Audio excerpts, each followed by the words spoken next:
the... Oh, wow, you didn't circle the veto, friends. Not cool. Which one you veto? On off? Middle one. Middle one. So the second one, right? Yeah. Okay. Affirmative? The last motion. All right, so we are debating first one. All right, on the motion that we should replace progressive income tax system with a progressive Zakat system, let's welcome the first affirmative speaker. Here, here.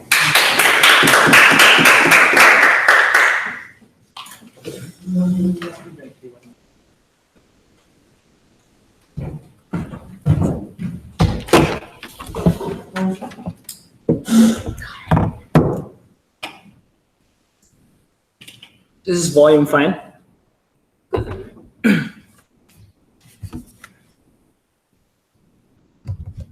Inequality is the hydra of our time. With every inch of progress we gain and every head we cut out, more heads grow in its place. This is because of stagnation, unfettered greed, and structural barriers to growth. We would suggest the current income tax system is insufficient in dealing with these problems, and in response, we prefer a model of Zakat wherein the broad difference or the general difference will be, it is not just the income itself that will be taxed, but the wealth you own. So these are things like land, stocks you own, general assets. What we have to clarify in this debate is, judge this debate on three standards. First is whether or not the state has every right to do this. Second, whether or not it helps the economically vulnerable better than the current system. And third, it promotes a better economy overall. So the debate should be fairly obvious. I'm going to do a few things in my speech. Firstly, I'm going to highlight what the problem is that we're dealing with, why it continues to be a problem even with the current tax system.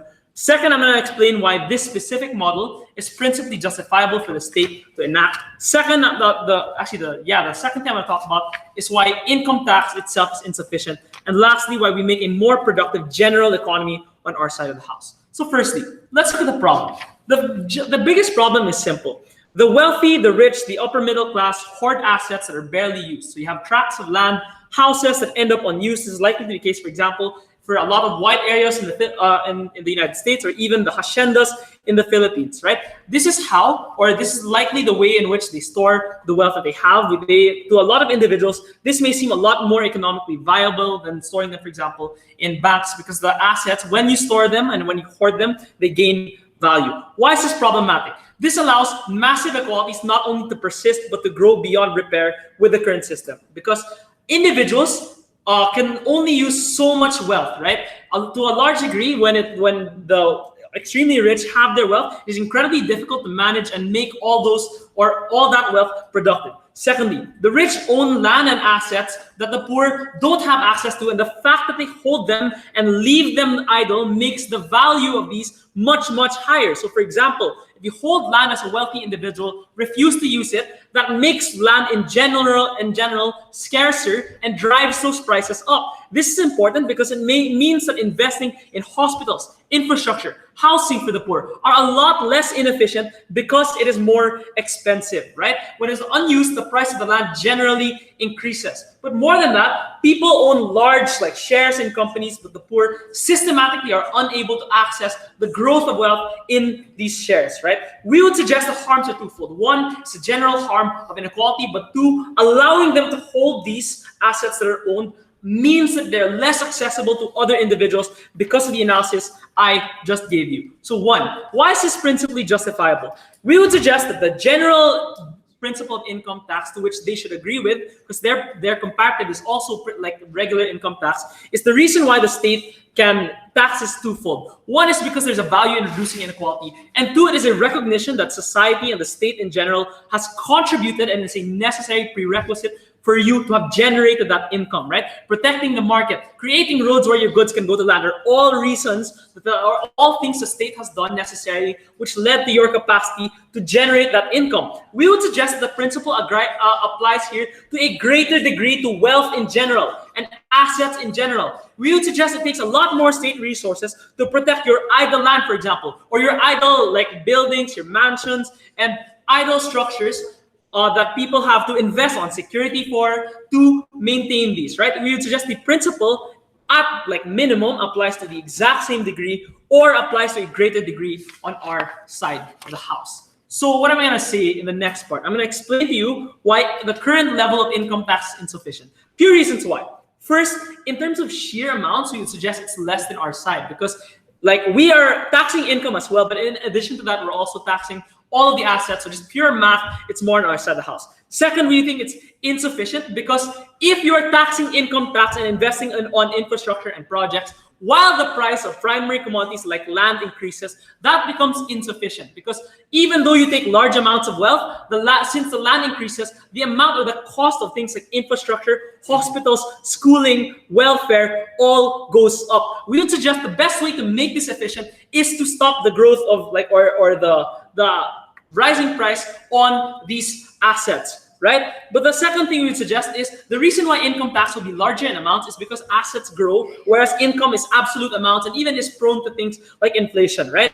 But what do we think the state can do when it takes these assets? So one is very big, on a very simple level, it can liquidate these for projects. We think in the first level, there's just more amounts of wealth you can use to fund projects. But secondly, you can take these the land themselves and use them for hospitals, infrastructure, make them more productive land, which means that the prices of these things drive down, right? You have, in general, more resources in our side of the house that are prone to multiplier effects. But secondly, it targets the problem that we can't fix in the status quo, which is like hoarding, right? So for example, it's not just hoarding land, it's also hoarding money, right? When you hoard money in a bank, when you hoard land, when you hoard houses and you don't use them, all of those values go up. It means poor individuals have lower purchasing power, right? It means they have less access to housing because housing is less affordable, less access to all these infrastructural projects because all of those are built on tracts of land, which means that inequality on their side of the house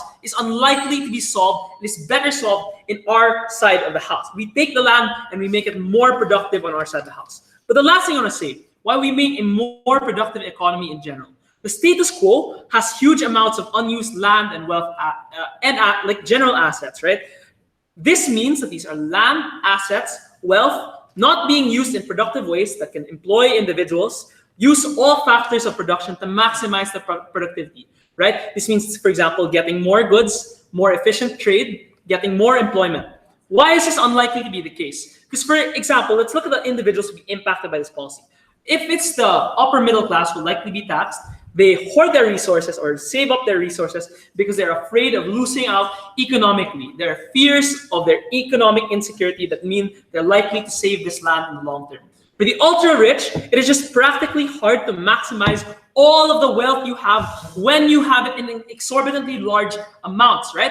The harm is you don't maximize all of the resources in the state. You have land that is uninhabited, cash not invested to create jobs, make businesses, etc. On the comparative, what our side does, or in our side, we will use, the individuals will know that yearly, at the end of the year, this will be taxed. How are they likely to respond? One, this means that to them, they will be forced to maximize the value of these assets and grow them because they know that some of it will be taken away at the end. What are the benefits of this? One, in general, you just stimulate the economy. But all of the subsequent actions of investing more, using the land, creating, hospitals, etc., are all subsequent consequences that are taxable by the state. So even tax revenue in general is increased. These are all things that will go to the welfare, the funding. They're all things that they value in this debate as well. What did we prove, or what did I prove from first affirmative? One, the current problem of inequality is not solved sufficiently by the current income tax model. Two, why we solve that better on our side of the house. And three, why we make generally a more productive economy. This is why we're very proud to propose.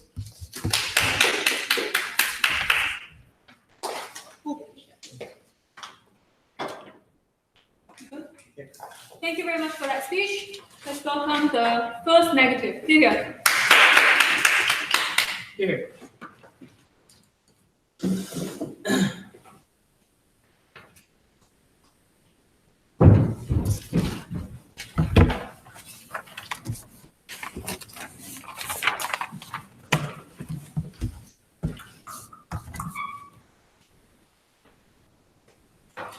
The first affirmative ignored a pretty important part of this topic and the definition of a zakat, because they ignored the direction and use of this tax, which is it is directed exclusively towards social welfare programs and to help the poor. This was not a debate about whether or not we should tax assets, because that was also something the negative team could support. This was a debate about whether we adopted this specific kind of taxation system, and that was not something the first negative tried to justify.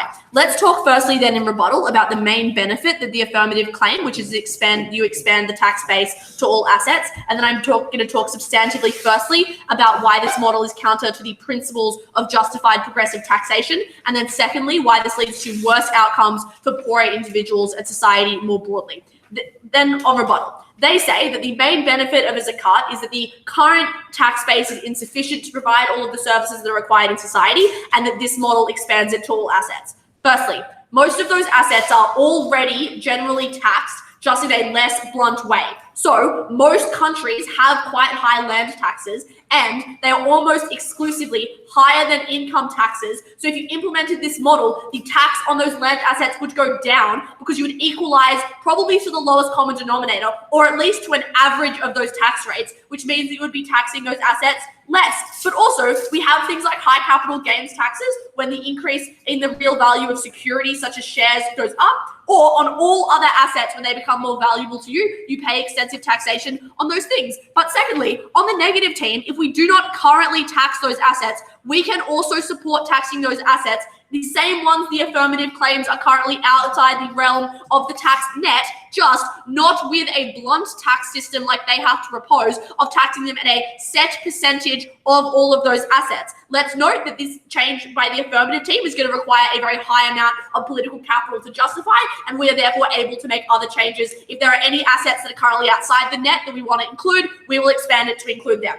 Thirdly, the zakat is structurally likely and necessarily has to be at a lower rate than if we set the taxes on assets independently from each different kind of asset, but also if we set it independently from things like income tax. Because in order now to justify increasing the tax that wealthy individuals are paying on their real property and on their land, you also have to equally argue for a similar or the same increase in everyone's income tax that they are paying. And that makes it much harder to justify that because the political argument is one and the same. But also, it's structurally going to have to be set at a low rate, because when they wanted to focus on real property assets, you can't tax someone 20% of the value of their house every year because in 5 years they run out of money. You therefore have to set it at a structurally low rate. That is a problem because that rate also determines how much income tax they're paying, and that money continues to get paid each year, but you're catching less of it than you could otherwise because you're tying the income tax rate you can charge progressively to the amount you can feasibly charge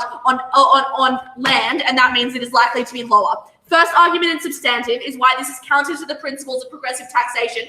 Firstly, because it directs the money exclusively to the poor, and that is not something that is how our progressive taxation system should work. Because the principle or justification for progressive taxation is not just that we redistribute money down to people who are less privileged. It is to evaluate the benefit that individuals are receiving from society and their capacity to contribute back to society, and then calculate what they owe. That does not justify taxing their assets generally. It justifies taxing income and benefits as they receive it. So, for example, money that hits their bank account, the capital gains tax, and the increase in money that they are able to access, because that indicates the extent of the moral claim by the state upon their income, because it indicates the justification for taking that property away from them, that the state is owed that money. But it also reflects how much effort the individual has put into attaining that money. The example of property taxes generally being higher than income taxes indicates that we tax that because we think people put more work into earning their income than they do into, for example,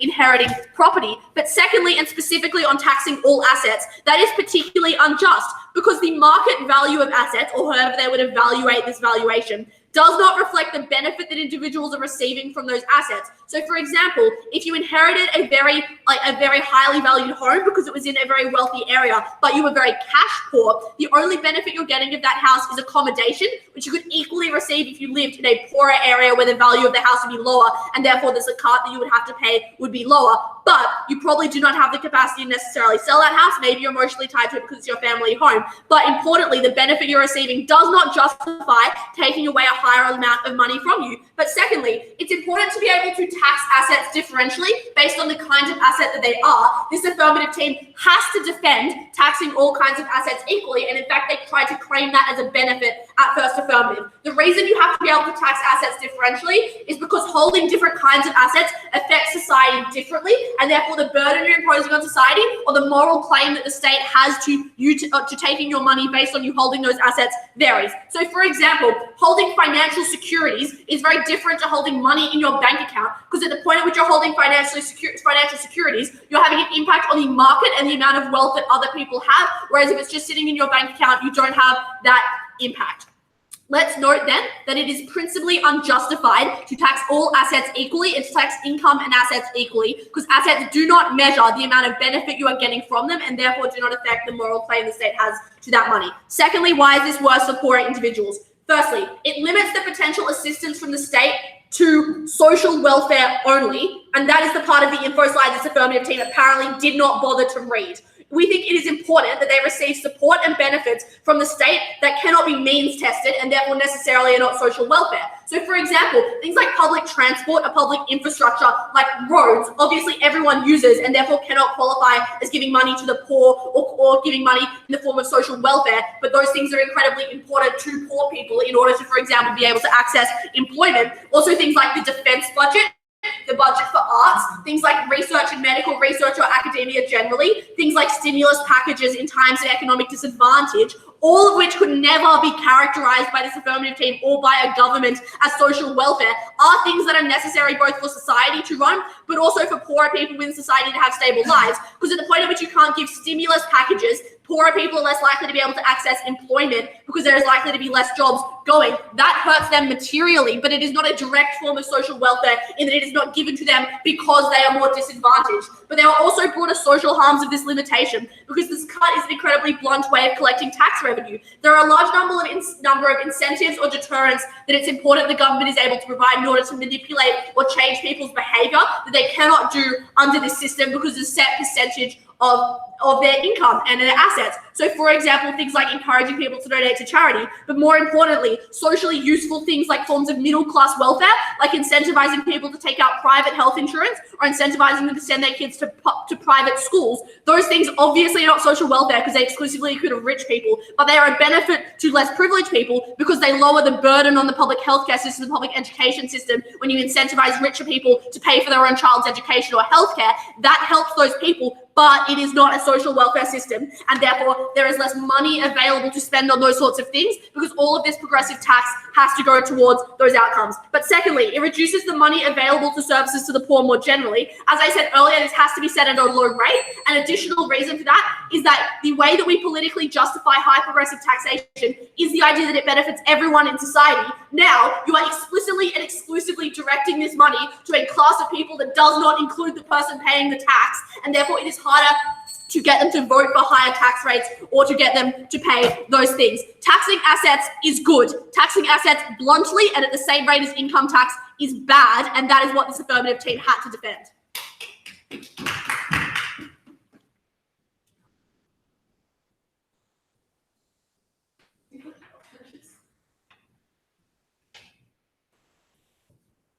Thank you very much for that speech. Second affirmative speaker, please.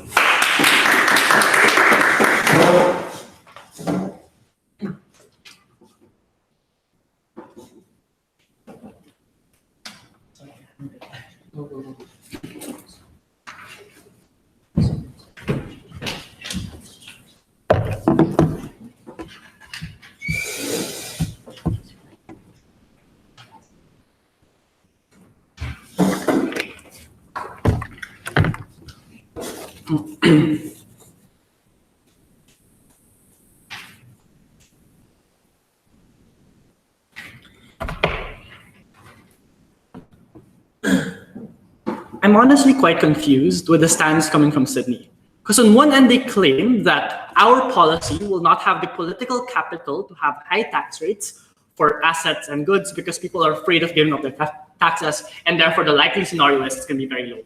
But in the same breath, they say that they are perfectly willing to have an opposition, high taxes for like high capital gains taxes, for instance, high estate taxes that exist. If it is so hard politically for us to be able to win, first of all, I think the motion kind of assumes that we are able to tax it in the same way progressive income tax does. But even if it is not, we think that the counter policies coming from opposition or Meghan in this debate would mean that there's also the same amount of political capital to make sure that income tax is the same rate, or sorry, the asset tax is the same rate as everything else. So we're uncertain how that criticism of the policy really works. I'll answer a few questions in my speech.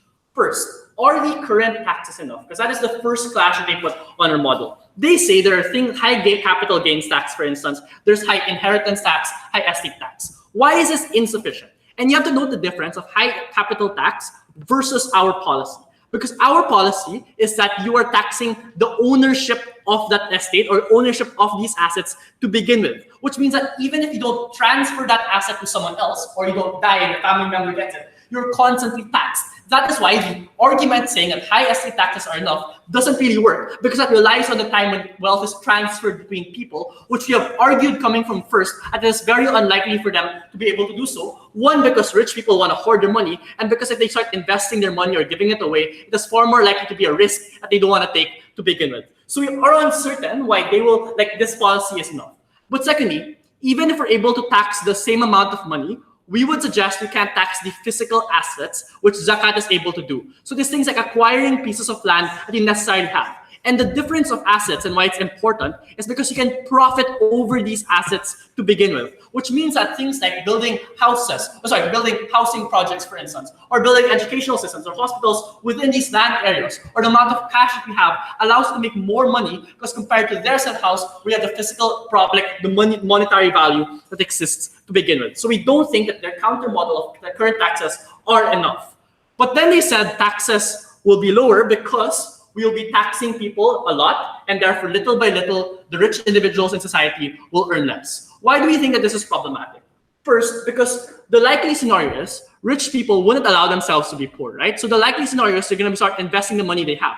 But the impetus only comes when they have the fear of their money being taxed, and therefore they're earning less money in the long run. That is why they're far more likely to use the money right now to make profitable gains. But secondly, we say, even if to an extent the absolute value of tax we can tax these individuals is less, the ability of assets to make money also allows you to compensate for that. So for instance, the fact that you're able to own land, for instance, which starts increasing in value, allows them to make money in comparison to their house, we're not able to use some money to begin with.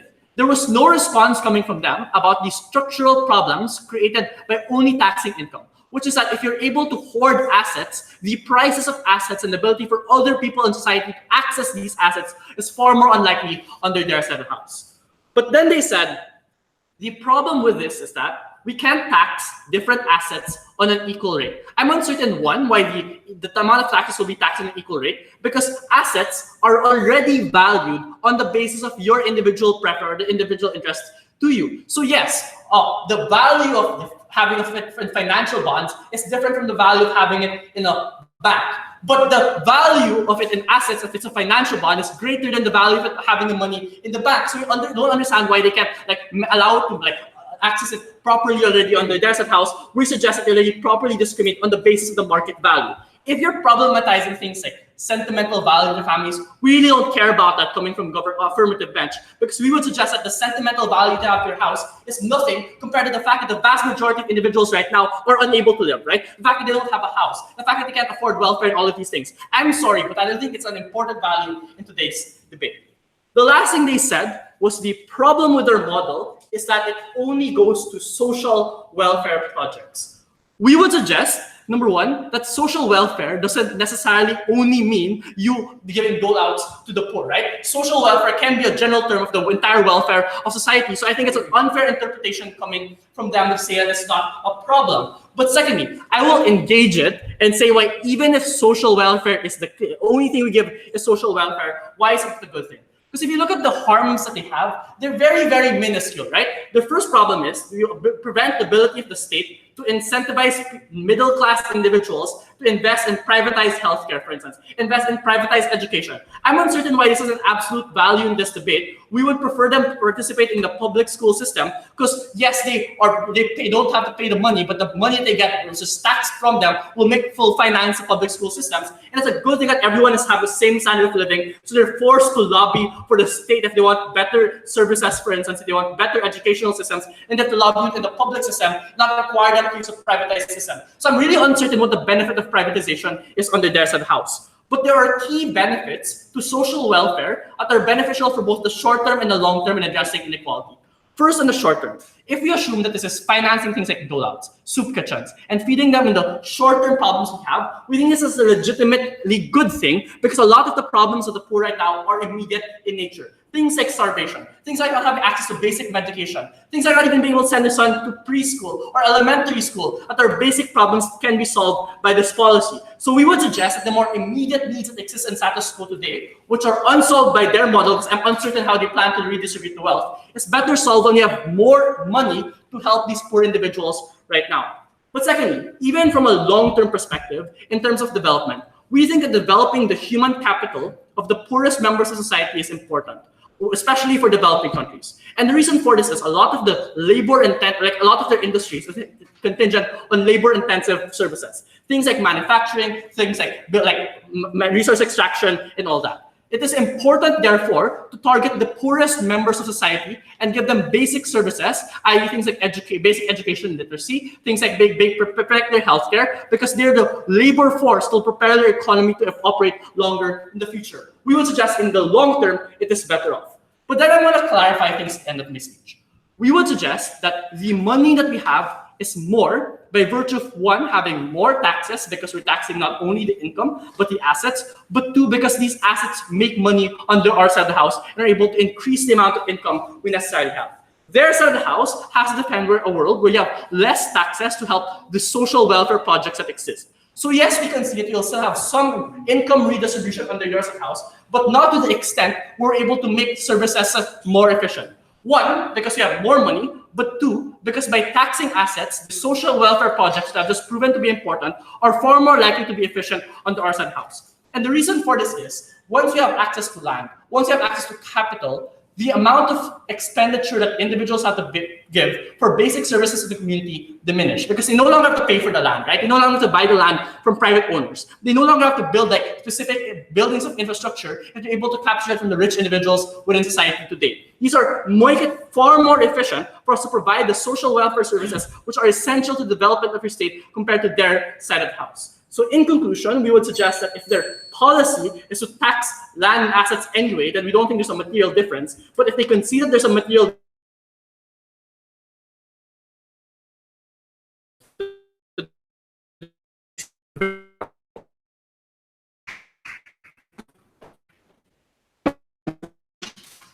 Second next.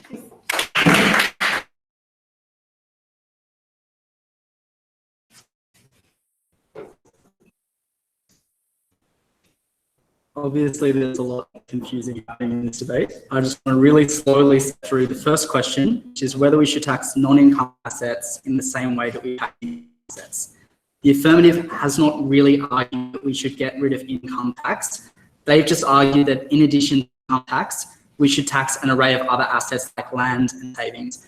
Thankfully, that memo has already been received by almost every country in the world, which engages in land taxes, wealth taxes, inheritance taxes, and the capital gains tax. The second affirmative speaker says those things are different.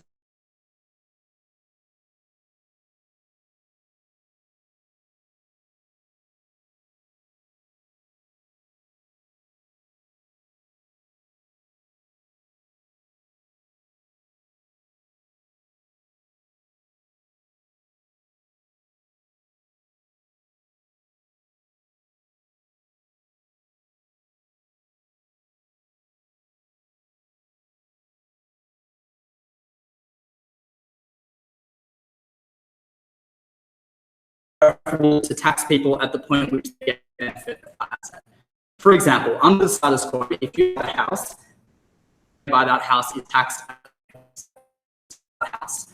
So that means that, for example, if you live in a gentrified area, so the house is rapidly increasing, but you're a low-income person, You don't have to pay more tax until you sell the house, and then suddenly you have an influx of liquid assets which you can use to pay off their tax obligations. Under the affirmative team's case, you would not be able to do that because you would be required to pay more tax on the value of the house, even though you are not getting the benefit of that value. So you would be forced to move out of a wealthier area, for example, as the value of that land is accumulating. Secondly, their side would lose far more room for tax evasion, because under the status quo, it's very easy to know what your tax obligations are on a piece of land. The value of the price at which that land is sold multiplied by the tax rate. Whereas the affirmative team's case requires land assessors to come along every year throughout that asset's lifetime to determine how that valuation has changed recently, or maybe every 5 years or 10 years. The reason why that's problematic is that it's much easier for people to deceive those assessors than it is to deceive the buyer who is receiving that land. So, for example, when asked, what improvements have you made on this land? You will say, I've made no improvements on this land, but you could not make that fraudulent claim if you were being taxed on the price that a buyer paid for that land. Thirdly, we should tax assets at different rates because they reflect differing levels of income. Most poor people have savings assets, most wealthier people have property assets. That is one of the main reasons why property taxes tend to be higher than taxes on savings. The second affirmative says, why do all assets need to be taxed at the same rate? Because it's your case, like, literally your case is, Zakat says all assets, including income, need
a risk on irrigating your land, which would increase the value of your land and therefore increase your tax burden, but might not increase your income if you thought that you were certainly going to be hit with the tax bill, but you might not get any benefit out of it. Probably not. By contrast, under our side, you are taxed from the income you generate from your land. So you would think, I can irrigate my land or I can make improvements on my land because I know I will only be taxed insofar as that investment pays off and is reflected in further income that I have. Whereas their team gives you an incentive to keep land idle.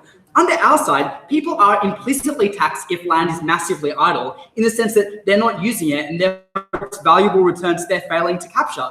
We think that that isn't the case. There's so much land that isn't being utilized under the status quo. And the affirmative team's line of logic for why the rich would keep their land idle, which is like, well, the less land there is on the market, the higher the value of land is going to be, assumes that there are people in society who own so much of the country that they can meaningfully affect real estate prices, which is true in almost no country. Like almost nowhere does an individual person own more than 1 or 2% of the total value of land. So it's not obvious why we would keep land idle, refuse to put it on the market to create scarcity, which is what the affirmative team's case is relying on.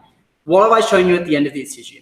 Even assuming the affirmative team's bizarre way of setting up this debate, we will have more money to give to children if we tax assets at the point of sale or tax assets to the point in which they generate real value rather than taxing anything in a non-discriminating way.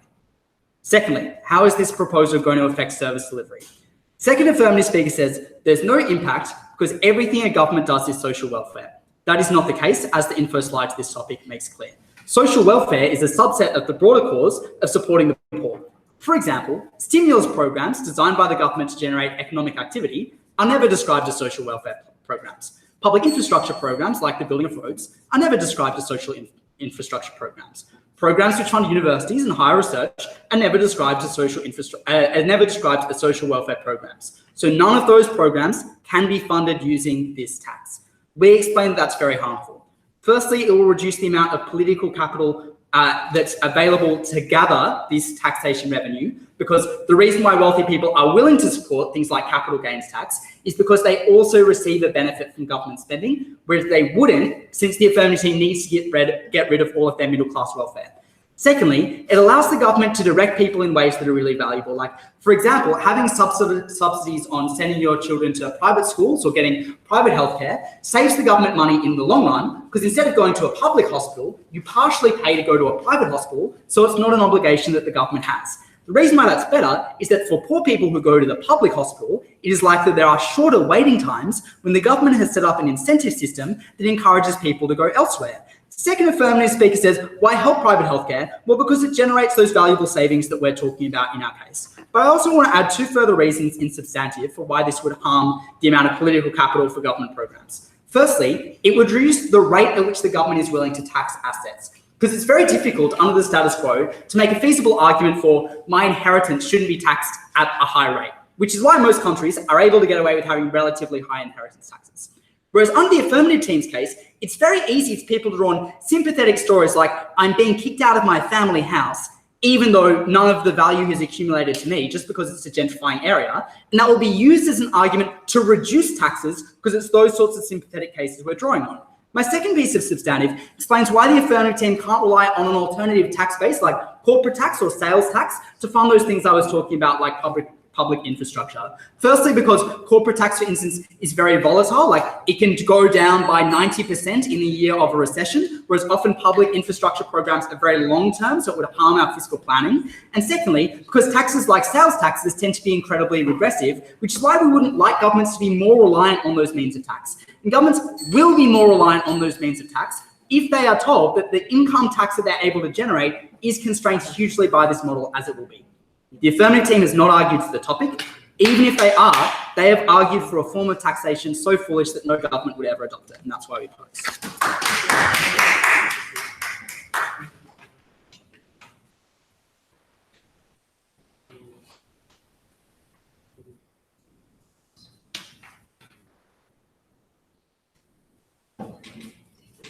All right, thank you very much for that speech. Third F.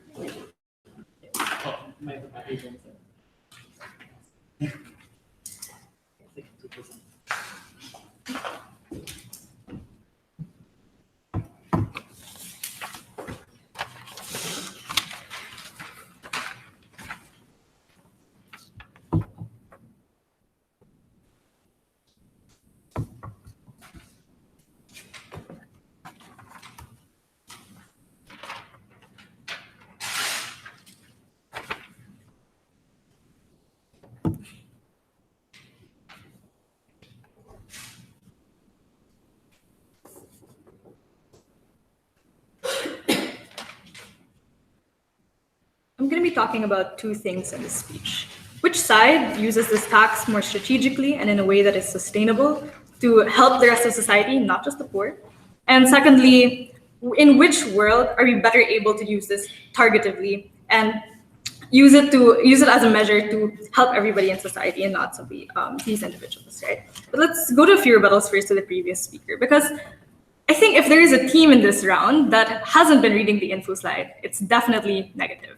Because the claims that they've been pushing so far have been things like, oh, you're only limiting things, for example, to social welfare programs. It says in the info slide that it's exclusively social welfare programs. The info slide specifically says that it can be pooled to fund social welfare programs. It doesn't say it exclusively has to be these things, but even if that is the case, Ignacio engaged with this anyway. And he told you that we think that the needs of the poor are inherently more immediate, that the needs of the poor are things that have to be addressed right now. And that's why we need things like liquid funds to be able to fund these kinds of things, right? Because the alternatives they gave to us were things like, well, we need to subsidize things like private healthcare or make those things available so that public healthcare is also improved for the poor. We think this is something that takes place over years and years, right? It takes place over decades even. But the things that we need right now to solve inequality, or at least to lessen inequality, are the immediate needs of the poor. Things like, yes, soup kitchens, yes, things like having social welfare programs that cater to those immediate needs, and having things like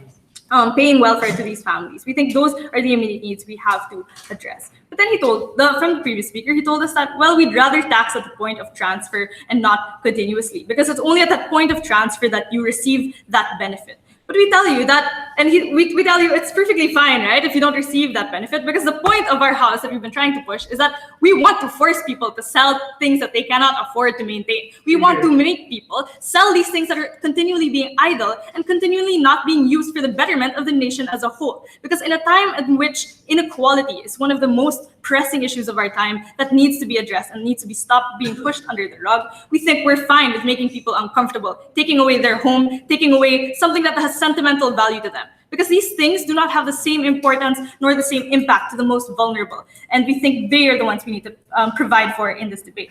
Then he told us, well, it's easier to evade assets when it's an issue, when it's like this kind of Zakat tax, right? That simply you can just fool them every year. And he just said this very deliberately. But I think it's much, much harder to fool different auditors or different people every year, as opposed to only at the point of transaction or only at the point of transfer will you be checked and will you be audited. We think it's a much more difficult, and in fact, you have more hoops to jump through if you want to deceive people. We think that's a benefit on our side, because now the poor cannot, the rich cannot simply continue relying on these loopholes or relying on deception to evade these kinds of taxes, right? At the very least, even if they still get away with it, they have to work harder to do so. We think that's a value in itself. But then he gave us this really strange example of, would you choose to develop your land if it increases your tax burden? And he gave us this example of, you won't irrigate your land because it'll be more of a risk to invest in that, right? And you're still absorbing a higher tax burden. We say you will irrigate your land because you don't want your land to depreciate, or you don't want the soil in your land, for example, to degrade. That means the inherent value of your land will degrade. And we think that's a harm that they will have to absorb and that will be difficult to get back, right? So we think that to begin with, you will have the incentive to develop these things, or at the very least maintain them in that context, right? And then he told us that, well, there isn't a single country where individuals own enough land to sway prices. We're not talking about one or two individuals, right? We're talking about the upper class, a group of people, the landed elite. And it might not be as common in Australia, but in the Philippines, I promise you, it's really quite common.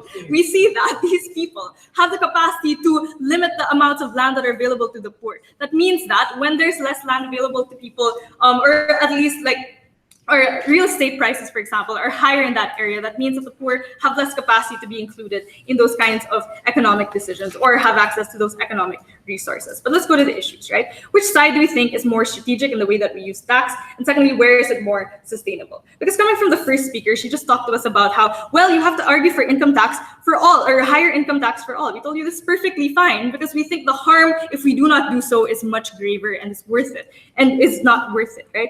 We told you, she just kept telling us that, for example, we already have higher taxes for land and estate tax. But we tell you that if it is true that these taxes are so high, then and we are simply going to have a similarly high tax, we think that the political capital issue would probably just be the same, right? To either side, it is still something that people don't want to do. It is still a cut out of your paycheck or a cut out of your assets. So we don't think they really get to say that, well, it will take so much more political capital, it will hurt your political capital so much more. But then she told us that, well, it's counter to the principles of progressive taxation because you're only redistributing this back to the poor. And she told you that it's unjust because the market value doesn't reflect the real life value it gives you or the benefit. But Nacho already responded to this by saying, if you just simply compare the actors in the debate, we think it's quite clear who needs that money more. And it's quite clear to whom that impact will be greater. We think that you're right to say having the ancestral home that you've always had is not as absolute a right as it is, for example, to have access to food, to have access to food stamps,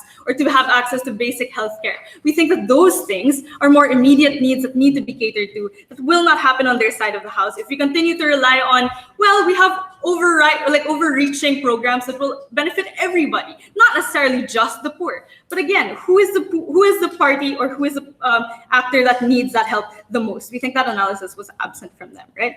But then they told us that we can't say reasonably that things like roads or all of these things are social welfare. We think that these things can reasonably count under social welfare, or like infrastructure for the poor, for example, or infrastructure like roads in depressed communities does count as social welfare, because that does increase your capacity to get goods and services. You can travel to places where you can get work, for example. And if it's in a place that is specifically more depressed or economically disadvantaged, we think that is a form of social welfare, right? Just because it is a road and a lot of people use it, that doesn't mean it's only it doesn't benefit the poor as well. But we think that when we're talking about which model is more sustainable and where we're better able to actually redistribute this in a meaningful way, we told you why the poor are the most important actor in this debate. We told you that they're the labor force, for example, or they're the people that if they get sick or if they don't have money, if they don't have food, that means they don't go to work. That means they cannot generate productive outcome. But even if that isn't the most important thing, even if it's not about being a productive member of society, even just as human beings, having the capacity to access their basic rights is something we think is important, and it's something that the government should cater to as well. But lastly, the most important thing we told you was that these assets, the way that they're so intrinsically different from income, is that they have the capacity to continually generate income or continually generate money, right? In the same way, in a different way, like the income tax on their side isn't really necessarily going to become productive in itself unless you invest it in something else. But when we seize assets themselves, like land or like your house, for example, the state has the incentive to develop and maximize those things. And we think it's in this world where we can maximize or accumulate more political capital, because it's when the state develops, for example, these swaths of land they have seized, that people will see that there is a benefit and that the people can be included in these kinds of economic outcomes. We think it's there that these assets are fully maximized by the actor that has the best incentive to maximize them, not just simply languishing away, not just simply wasting away, simply because the poor, the rich feel that they're continually insecure, that they continually have something to lose. We think the ones who have the most to lose are definitely the poor, and that's why they should be the most important actor in this debate. Thanks.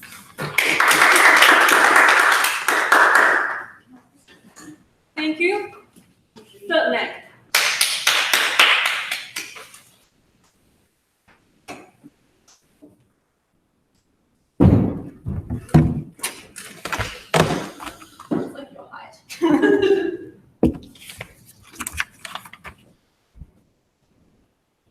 If this affirmative team has a problem with the rich in society owning multiple properties and not renting them out at a reasonable price, that is a very good reason for taxing people who own multiple properties and do not rent them out at a reasonable price. That's not what this affirmative team is doing. This affirmative team is at best doing that, but also saying that a retiree who doesn't earn any money anymore but has worked for 50 years to pay off the family home that they now live in alone should have that asset counted equally to a 25-year-old who's got an up-and-coming income to the same level as that property price. That is immoral, that is ridiculous, and that is exactly the kind of story that is going to be put on the front page of every newspaper to suggest that the tax rate should be put down for everybody in a way that guts the social welfare programs that this affirmative team cares about. I'm going to ask 3 questions in this speech. First is, what does this do to social welfare programs, and should we prioritise these social welfare programs? Second, is this form of taxation fair? And third, does this form of taxation get us more money? First, on social welfare problems. I'm not going to spend long on this, but on a technical reading of the topic, the type of tax system we are talking about is one which helps the poor, and as an addition, can be used for social welfare programs in order to make sure that the state functions, since you need some sort of collective action to, for instance, give out welfare. It is not, at the very worst case scenario for us, it is still not giving money to companies. It's not giving tax breaks to rich people to incentivize them to do certain things. It's probably not building infrastructure programs in places that are particularly well off. The affirmative team here wants to say, well, even when we decide to have this debate at third affirmative, we still think that the poor should be the most important, which mistakes the material which we've given you from first, which isn't that we care about rich people getting good infrastructure or about these certain things happening. It's that often the way to make sure that people who are less well off in society live in a society which is good for them is to make sure that every element of society is doing things in a way that's socially beneficial. We give you the example of the fact that you might want to incentivize rich people to go to private schools. The affirmative team at best here rebuts the example, but doesn't rebut the mechanism, which is at times you need to affect the behaviour of people who are well off so that they don't screw over people who are poorly off. So even if you believe that you should have a public education system, the affirmative team has done nothing to prove that their model facilitates that. What are the things that, but what are the other things that we give you that they don't respond to at all? We say that you might want to do things like giving out a stimulus package to people who are very well off on the brink of a financial crisis, or helping medical research. This obviously is directly money in the pockets of the rich, but it has a far greater influence on the people who are worse off. For example, if the GFC hits a country particularly hard, the business owners might be a bit sad, but the people living on minimum wage who are laid off for years are significantly worse off, and that is a reason why you would give a stimulus package to the rich. Similarly, it is in a government's incentive for poor people to make sure that universities patent the drugs and then can sell them at a reasonable price to those who are not well off, rather than not funding universities or not funding medical research and making sure that it is in the pockets of pharmaceutical companies who will go on to screw over those poor people. It is not that we didn't care about poor people or contested that they were important. It was that we completely denied that soup kitchens were the way that we were going to make sure that inequality was no longer a thing. That is why you needed programs which were not just social welfare programs. Okay, onto the second issue, which is where the majority of this debate happened, on the form of tax. Firstly, on whether or not it's fair. The first thing I want to establish, as we've said down the bench, is that a lot of the rhetoric that the affirmative team has been using here is not for the model which they are actually defending. Things like land tax, which are taxed specifically on where your land is, or things like inherited tax, or things like stamp duty, which is a tax which happens at the point of transaction for a property, are things that we can support. They support the fact that you own this property being a constant addition to your assets and a constant addition to what is now an income tax across your life. What are the two distinctions that we make here that you ought consider and this affirmative team cannot consider? The first thing is it's relevant how you get that property. So we think that someone who inherits their house from their rich parents when they're young, or get it given as a gift by their rich parents when they are young, are not as sympathetic and ought be taxed more than somebody who works hard to own that house and reaps the reward of that when they're 65 or when they're 50 or when they have or when they're able to become mobile in whatever way. I assume the affirmative team agrees with this, since the vast majority of their case has been built around these land magnates who have the wealth accumulated for them. You are saying that they ought to be taxed the same as someone who's worked really hard and got a lucky break. The second thing that you ought to consider, though, on a principle level is what you gain. So as we said, you should not punish a poor person who happens to buy a house in an area that then gentrifies, because they don't gain much from that gentrification. You punish them because when they spend $20,000 on their first flat, suddenly they're now in like $1 million property that they have to sell off. They lose any benefits or social mobility they might have gotten from being lucky about making that investment, and you punish them in a way which is particularly unfair. At Third Affirmative, we hear the best defense of this principle, which is the idea that we don't want people using property they cannot afford. The problem is, though, under this affirmative team, it is only the ultra-rich that can afford property. Because if you've spent your life paying off a debt for a $100,000 flat, and by the time you do it, you do not have an income, this tax will bankrupt you and you will have to sell off that house. By contrast, it is the rich people that have bank accounts to spare that are able to live in their family home because they do have the liquid assets to deal with the fact that they have this house, or they are, for instance, willing to borrow money in a way which is in a way which is useful. This is absolutely abhorrent. Let's look, though, at the usefulness of this getting money. So what gets you more money? The problem we point out is not one of political capital, which is what the affirmative team wants to characterize, but one of practicality.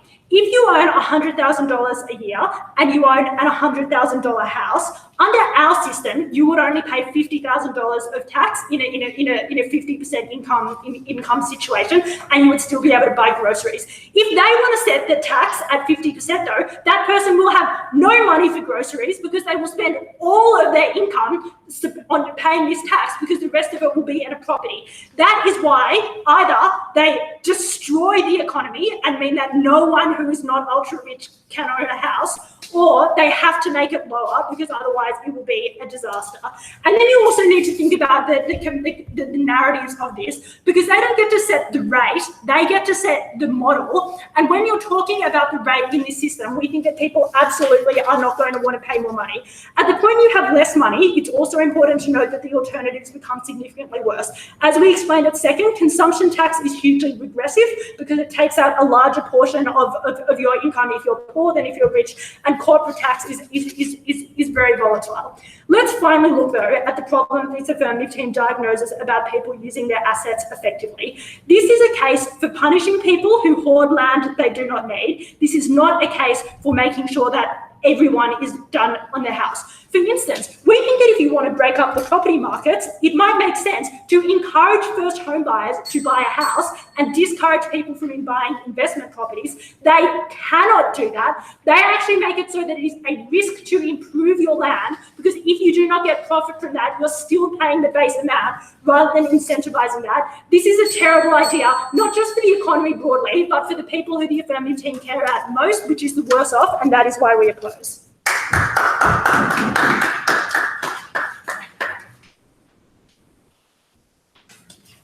Thank you for that speech. Nice reply.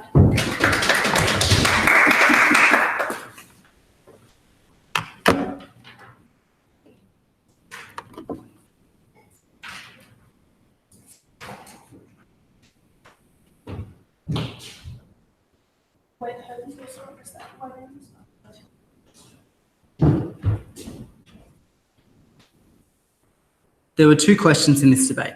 Firstly, which side taxes people in a fairer way? And secondly, how do we best direct social welfare? Starting with the first question, because it's on this issue that the negative team, hands down, far and away, has won this debate. The affirmative team clearly cannot get away with this issue because they have just described land and wealth taxes, which are taxes that most countries already have. We question them explicitly at all three speakers. In what respect would Zakat differ? Second and third, they try to minimise the debate to a very technocratic dispute about whether assets should be taxed at the point of sale or over the lifetime of the asset. But we point out that land taxes and wealth taxes already achieve that explicit purpose. So there is no clear benefit that the affirmative team can claim. So when they claim benefits like more money to feed the poor, the mechanism that relies on of a more effective taxation system has never been established. We very generously say that even if the question is point of sale versus lifetime of asset taxation, point of sale taxation is preferable. Firstly, we say that the way in which property is gained is relevant. In our first speaker's speech, we said that financial security assets, which have less benefit to society, should be taxed in a different way to the income an individual receives from their hard work at a business. In second, and then again at third, we point out that assets individuals inherit should be taxed in a different way to assets which individuals work hard for. There was no response to the affirmative team to either line of argument. Secondly, we said that the way in which people gain from those assets is relevant. For example, we said it would be morally wrong to push poor people out of gentrifying areas and to lose their local job and local social connections because property values are climbing. The third affirmative speaker's response, that people shouldn't be able to use idle land, misunderstood the argument we were making in all three speakers. The land wasn't idle, it was still being lived in. The question was, should a poor person be forced to leave because they can't pay the tax burden now since they haven't sold off their asset? And the affirmative team never really answered that question. Lastly, we said that their tax encouraged more land to be idle, which was the entire premise of the affirmative team's case. The third affirmative speaker's response to this proves exactly the opposite of her intention. Her response, which was, you wouldn't want land to degrade, mistakes that is the very incentive that the affirmative team's case gives property owners, since the lower the value of the land, the lower the rate of taxation that will be levied on it. Whereas our case said that it was more likely people would have an incentive to improve their land when they could take a risk on improvement, knowing that they could only be taxed if they generated income because of that.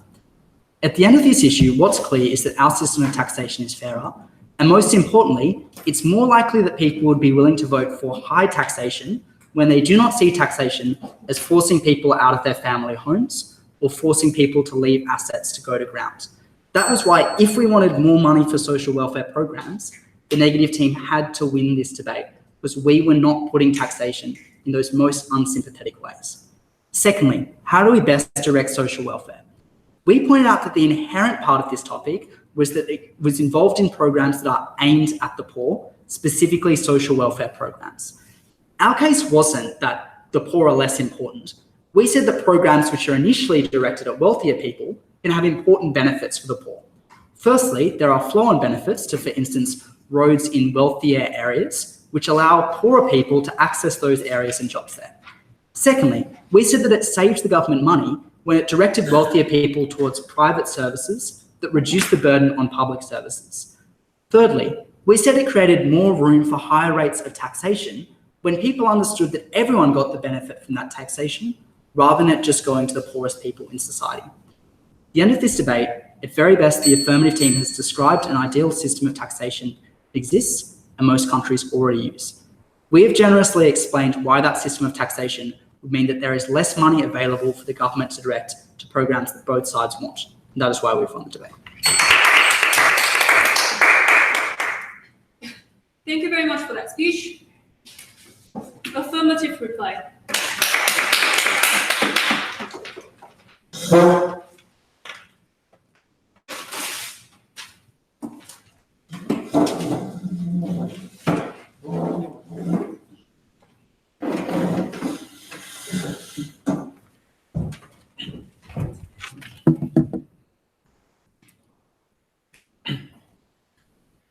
Like in this debate, can't run a case saying that our policy is not different from status quo, yet list all the harms of our policy that make it terrible. Because we would suggest that there are material differences of our policy from status quo that you have pointed out from the start. I just want to clarify a few things. We are not against capital gains tax and estate tax and inheritance tax. We suggest that this is a different tax from the tax we are proposing on right now. Because we don't just want to tax sales at the point of transfer or tax properties at the sale point of transfer, but rather we want to tax the constant ownership of that land or ownership of this asset, because we think that the state has a stake in that ownership by virtue of you protecting that ownership, giving you the security, the protection you need to have the assets to begin with, which is the principle coming from first half unresponded to by everyone at NEG. But secondly, they said that it's unfair because we don't defend poor people who live in a rich house and who are now forced to leave. We said that these individuals, the upper middle class and middle class individuals who might earn less money, are still better off in society than people who can't even afford a house. And it's fine that if they're forced out of the house they can't pay for coming from third half, because that's better for the rest of society because you're able to redistribute wealth to people who can better maximize it. So if they're only stakeholders, poor individuals who can't afford the houses, we're perfectly fine with taking a trade-off. That means for the vast majority of poor people who can't even afford houses to begin with, we're able to give them that property. So the question of this debate then becomes, which side of the house has A, more money to help the poor, but to provide better services to help the poor? First, which side of the house has more money? We said that our taxes increase because now we can tax a confluence of factors and not just income tax. Their response was to say that the right-wing backlash will propel these taxes to be low. I'm uncertain how this is true, since they also have taxes on property and there's a house. But even if we assume that it's true, our arguments are preemptive from the start.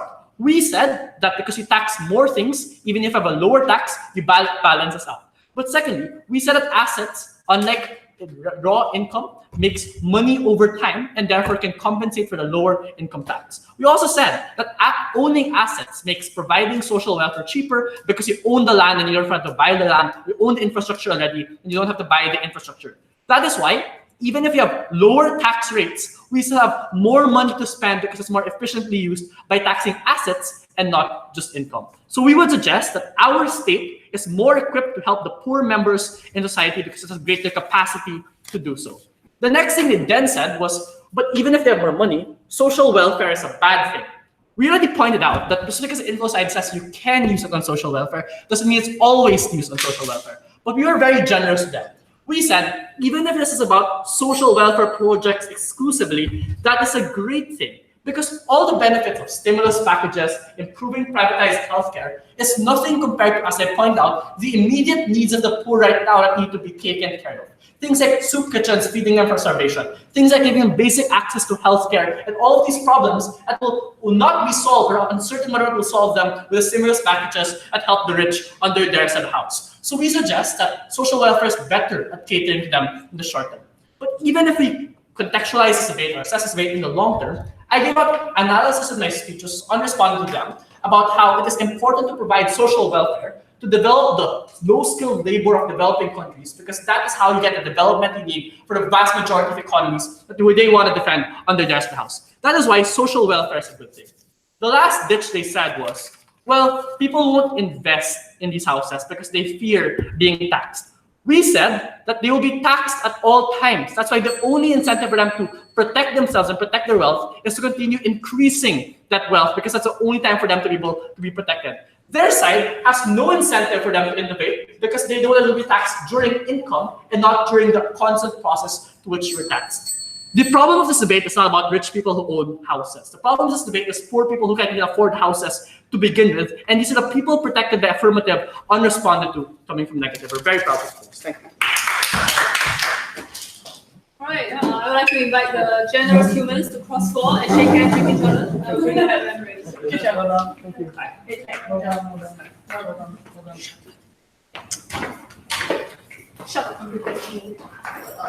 Take it out.